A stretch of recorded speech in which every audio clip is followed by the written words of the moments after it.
been passed through all generations, just like sa Abraham, di ba? Naikakigsabot sa Abraham o sa Ginoo.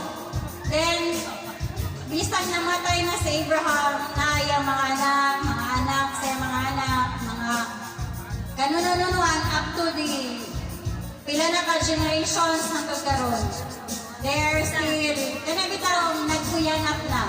And they are even, kanabitaw, adopted other Gentiles sa ingon anak. Aron nga makita nila, maangkon usab nila ang ginatawag na kaluwasan nila kang Kristo, no? So kana mo'y indot nga legacy nga ikabilin sa mga ginikanan din ha. I know nga even when they are already in the other life, kanang nalipay sila. Kanang bitang even kita, no, kung kita hay, makita na to, tumaw bitaw nga, nagkatigo lang, may ngunit, mag-reunion na ta, katiguang nami.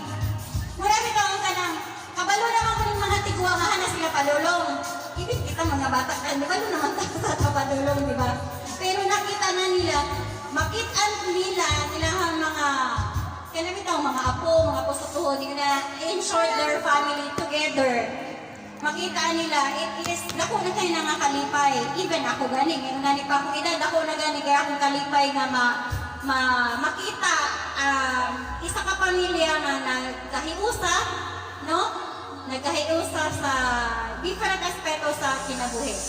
No, labaw na unta na ako. Kaya bitaw, sa tanan yun nabutang. Dili lang sa different aspects, kundi in all aspects sa ato ang mga kinabuhi. Magkahiusa ka as one family. Makadungdong ko ng tilinda, ingon siya nga, kas ano ka no, dito manggod sa gatayan ng nakuan.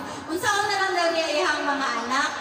Mo, so nito pag po kumaikang, na ikaw mga gani, niuban-uban ng ganito, nalili ko part niya to, unsa na lang ka ang inyuhang mga anak. So ingon na ba, ipakita na to sa ilhatan ng legacy nga gibilin sa ato sa atong mga ginikanan, sa ato ang mga katigulangan, dalahon na to sa atong mga anak, hangtod sa ato ang mga apo. Ipaila-ila na to ang ato ang kagikan nga to kanila kay kanabitong malipay ang ato ang kanunuan na makita makita ang ilang mga kaanakan nga nagakatapok, nagkahiusa, nagsinagdanay bisan pa sa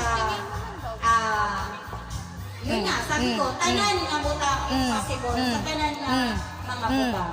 Then ingon siya din ha sa verse 16. Iba Of whom the whole family in heaven and earth is named.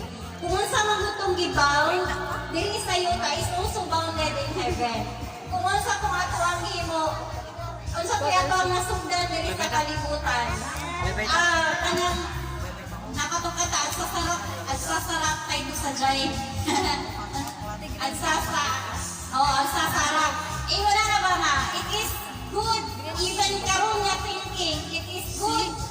Karon nga thinking na mahibalan nga makita ka unya dito sa langit. How much more unya kung nagkita na ka dito unya. Ingon sila nga di daw ka mag-inanay. O sige lang, at least ang ato ang mga kinabuhi that we are all going there.